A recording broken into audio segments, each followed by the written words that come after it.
Hello दोस्तों, मैं हूं डॉक्टर विजय और आप सबका स्वागत है हमारे यूट्यूब चैनल शॉन टिप्स पे। वैसे तो प्रेगनेंसी को कंफर्म करने के लिए दो ही टेस्ट काफ़ी होते हैं। पहला यूरिनरी प्रेगनेंसी टेस्ट और दूसरा अल्ट्रासाउंड करवाते ही कंफर्मेशन हो जाती है। लेकिन फिर भी क्यों ज़रूरी है ये जानना कि शुरुआती लक्षण कौन कौन से होते हैं प्रेगनेंसी होने के। क्योंकि जैसे ही प्रेगनेंसी होती है उसके बाद से आप जो कुछ भी करते हो उसका सीधा सीधा प्रभाव आपके गर्भ में पलने वाले बच्चे पर पड़ता है। आपके घर में कैसा माहौल है, कैसा इमोशनल सपोर्ट आपको मिल रहा है, कैसी आप डाइट खा रहे हैं, कैसा आपका लाइफस्टाइल है, किस तरह टाइम सोना, किस तरह का खाना, ये सब चीज़ों का प्रभाव आपके होने वाले बच्चे पर पड़ेगा। और जितना जल्दी प्रेगनेंसी की कंफर्मेशन हो जाएगी उतना ही जल्दी आप अपने लाइफस्टाइल में बदलाव कर सकते हैं। वैसे तो YouTube पे जितने भी वीडियो है इस टॉपिक पे, सभी वीडियो का ये क्लेम है कि ये वीडियो फीमेल्स के लिए, वुमेन के लिए जो प्रेग्नेंट होने वाली है उन सब के लिए है। बट मेरा ये वीडियो उन लोगों के लिए नहीं है। मेरा ये वीडियो ख़ास तौर से हस्बैंड्स के लिए है, मेल्स के लिए है, जो इक्वली रिस्पॉन्सिबल है इस लाइफ के इस बहुत इम्पोर्टेंट इवेंट के लिए, और उनको भी इस चीज़ को समझना बहुत ज़रूरी है। तो बात करते हैं उन शुरुआती लक्षणों की जो एक प्रेग्नेंट फीमेल में आते हैं, जिनको मिस नहीं करना चाहिए। शुरुआती 4 हफ्तों तक जितने भी बदलाव आते हैं प्रेगनेंसी से रिलेटेड, वो बहुत ही महीन होते हैं, कोशिकाओं के लेवल पे होते हैं, सेलुलर लेवल पे होते हैं, जिनका पता ही नहीं चलता।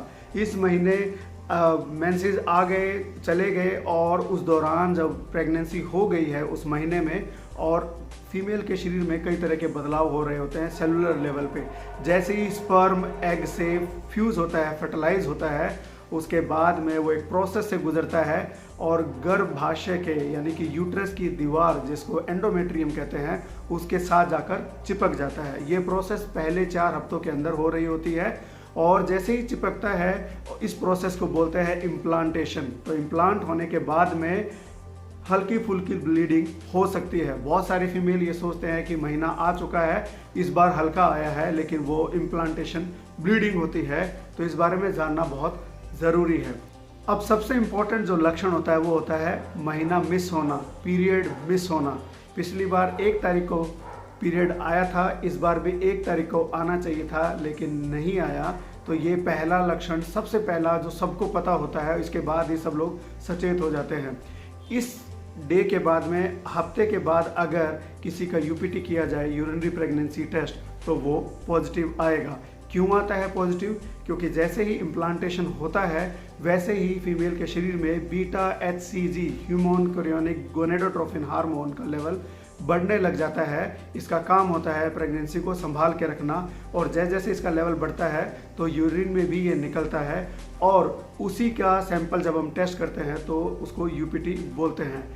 कोशिश कीजिए कि जो अर्ली मॉर्निंग सैंपल है उसको इस्तेमाल किया जाए, क्योंकि उसमें बीटा HCG का लेवल मैक्सिमम होता है और कॉन्सेंट्रेट हो जाता है यूरिन के अंदर। तो यूपीटी पॉजिटिव आने के चांसेस काफ़ी होंगे अगर प्रेगनेंसी हो गई है। तीसरा लक्षण है बॉडी टेम्परेचर बढ़ना। फीमेल को महसूस होना जैसे कि उसको फीवर जैसी फीलिंग हो रही है, उसका तापमान बढ़ गया है, खास तौर से थोड़ी बहुत एक्सरसाइज करने के बाद उसको ज़्यादा लगता है। तो ये तीसरा लक्षण है। ये क्यों होता है? क्योंकि जैसे ही बेबी डेवलप होना शुरू होता है प्रोजेस्टेरोन का लेवल बढ़ जाता है। ये हार्मोन वो होता है जिसका काम होता है प्रेगनेंसी को संभाल के रखना, बच्चे को समय से पहले पैदा ना होने देना, बच्चे को पूरे समय तक संभाल के रखता है गर्भाशय में प्रोजेस्टेरोन। इसका थर्मोजेनिक काम होता है, यानी कि हीट जनरेट करने का काम होता है। तो इसलिए फीमेल को फीवर जैसी फीलिंग हो सकती है। लेकिन फीवर के साथ में अगर ठंड लग रही है, कपकपी हो रही है, तो इसका मतलब है कि दूसरी इन्फेक्शन भी हो सकती है। तो उसको इग्नोर नहीं करना चाहिए। फीवर के साथ साथ फीमेल को टायर्डनेस लग सकती है, फटीग लग सकता है, कि उसको लगता है कि बहुत ज़्यादा थकान हो रही है।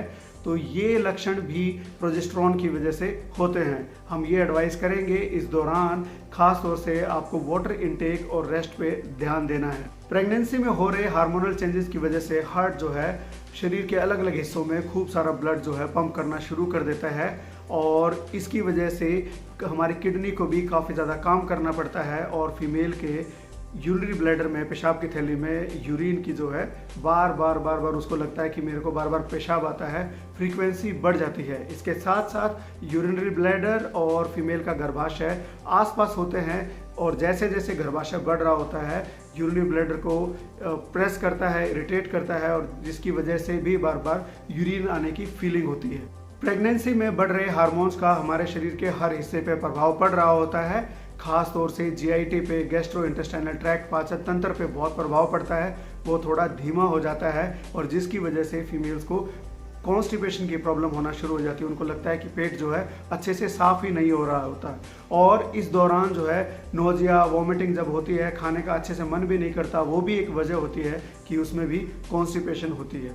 अब आप कहेंगे कि प्रेगनेंसी के शुरुआती लक्षणों की बात कर रहे हैं और सुबह उठते होने वाली नोजिया, वॉमिटिंग के बारे में तो आपने बात की ही नहीं। इसके ऊपर हमने एक डिटेल में वीडियो बनाया है कि ये क्यों होता है, इसके क्या वजह है, और वजह जान लोगे तो इसको हैंडल कैसे करना है, डील कैसे करना है, वो भी आप अच्छे से समझ जाओगे। नोजिया, वॉमिटिंग ये लक्षण जो है ज़्यादातर फीमेल्स में होते हैं, खासतौर से सुबह उठते ही, लेकिन कई ऐसी फीमेल्स भी होती हैं जिनके अंदर ये लक्षण नहीं होते। दोनों ही चीज़ें नॉर्मल है, होना भी और लक्षण ना आना भी, नोजिया वॉमिटिंग ना होना भी नॉर्मल है। ये लक्षण शुरुआती 3 महीने में काफ़ी ज़्यादा होते हैं, खास तौर से तीसरे महीने जब ख़त्म हो रहा होता है तो भी ये लक्षण काफ़ी ज़्यादा हो रहे होते हैं। उसके बाद में ये लक्षण धीरे धीरे करके कम होना शुरू हो जाते हैं। और लेकिन कुछ कुछ फीमेल्स ऐसी होती है जिनके अंदर ये पूरी प्रेगनेंसी में भी ये लक्षण बने रहते हैं। इसके लिए आपको अपने डॉक्टर से बात ज़रूर कीजिए। लेकिन अगर नोजिया, वॉमिटिंग बहुत ज़्यादा परेशान कर रहे हैं तो अपने डॉक्टर से बात कीजिए। कई मेडिसिन आती है जिनसे आपको काफ़ी हेल्प मिलेगी। कुछ वाइटामिन भी होते हैं जो प्रेगनेंसी में होने वाले नोजिया, वॉमिटिंग को डील करने में हेल्प करते हैं। वाटर इनटेक अच्छे से रखना है। हल्की फुल्की अदरक भी काफ़ी हेल्पफुल होती है, लेकिन ज़रूरत से ज़्यादा नहीं, अदरवाइज आपको पेट में जलन भी महसूस हो सकती है। बहुत सारी फीमेल्स में प्रेगनेंसी के शुरुआती महीनों में अवर्जन होना शुरू हो जाता है, नफरत होना शुरू हो जाती है कुछ कुछ खानों से, कुछ कुछ स्मेल से, परफ्यूम की स्मेल से। जो खाने पीने की चीज़ पहले ठीक लगती थी अब वो बिल्कुल हैंडल नहीं होती है, उसको बिल्कुल बर्दाश्त नहीं कर सकती है। जैसे जैसे ईस्ट्रोजन और प्रोजेस्टेरोन का लेवल बढ़ता है वैसे वैसे वो हमारे जीआईटी पे प्रभाव डालती है, तो वो लैक्स हो जाती है, जिसकी वजह से पेट के अंदर जो भी एसिड्स बन रहे होते हैं वो ऊपर की तरफ आते हुए महसूस होते हैं और जिसकी वजह से भी नोजिया, वॉमिटिंग हो सकती है। सीने में ऐसे जलन जैसा महसूस होता है। उसका एक सबसे बढ़िया तरीका ये है कि छोटे छोटे खाने खाइए पूरे दिन में, एक साथ पूरा भरपेट मत खाइए, छोटे छोटे मील्स लीजिए और खाना खाने के बाद में कुछ देर तक आराम से बैठे रहिए, लेटिए मत, ताकि आपका खाना थोड़ा हजम हो जाए। कम से कम भी पौना से 1 घंटे आराम से बैठ के आप कोई किताब पढ़िए या न्यूज़पेपर पढ़िए, ताकि आपका खाना जो है थोड़ा हजम हो जाए और आपको परेशानी कम हो। प्रेगनेंसी ग्लो के बारे में आपने सुना होगा कि जैसे जैसे ब्लड फ्लो बढ़ता है शरीर में, फीमेल्स के चेहरे पे ग्लो आना शुरू हो जाता है और बहुत सारी फीमेल्स को एक्ने भी होना शुरू हो जाते हैं। तो ये भी सारे बदलाव हार्मोन्स की वजह से हो रहे होते हैं। इसके लिए ज़्यादा डरने की ज़रूरत नहीं है, घबराने की ज़रूरत नहीं है। बस इस बात का ज़रूर ध्यान रखिए कि अपने पिंपल्स को और अपने एक्नीज को फोड़ना नहीं है, सिर्फ फेस की सफाई रखनी है, बार बार अपने फेस को धोना है, बार बार साबुन से फेस धोने की ज़रूरत नहीं है। यही ईस्ट्रोजन और प्रोजेस्टेरोन एक प्रेग्नेंट फीमेल के मूड में भी काफ़ी ज़्यादा बदलाव करते हैं, मूड स्विंग्स होते हैं। इसलिए फैमिली को समझना होगा कि प्रेगनेंसी के दौरान मूड स्विंग्स को वो किस तरह से डील कर रहे हैं और यहीं पर फैमिली की इमोशनल सपोर्ट की ज़रूरत होती है। इनके अलावा फीमेल के ब्रेस्ट में भी काफ़ी चेंजेस आ रहे होते हैं, उसके साइज़ में, उसमें हैवीनेस लगना, टिंगलिंग होना, ये बदलाव आ रहे होते हैं। ये बदलाव धीरे धीरे करके अपने आप ठीक भी होते हैं, वो अपने आप एडजस्ट भी करने लग जाते हैं, क्योंकि फीमेल की जो ब्रेस्ट है आने वाले बेबी के लिए तैयार हो रही है ताकि उसको फीड करवाया जा सके। तो दोस्तों ये थे अर्ली प्रेगनेंसी के लक्षण जो हस्बैंड्स को ज़रूर पता होने चाहिए ताकि अपने पार्टनर को अकॉर्डिंगली वो सपोर्ट दे सके। इमोशनल सपोर्ट की बहुत ज़्यादा ज़रूरत होती है। इनमें से जो भी कोई भी लक्षण शुरुआत में अगर आपको लगता है तो उसके बाद में कई सारे टेस्ट करवाने की ज़रूरत होती है, डॉक्टर की विजिट करनी चाहिए आपको। फॉलिक एसिड जल्दी से जल्दी शुरू करने की ज़रूरत पड़ती है और फीमेल को अपने डाइट में, लाइफस्टाइल में मॉडिफिकेशन करने की ज़रूरत होती है और फैमिली को भी अपने लाइफस्टाइल में काफ़ी चीज़ों का बदलाव करने की ज़रूरत होती है। हस्बैंड और वाइफ दोनों के कई तरह के टेस्ट करने की ज़रूरत होती है ताकि बच्चे को कई तरह की प्रॉब्लम से पहले से ही बचाया जा सके।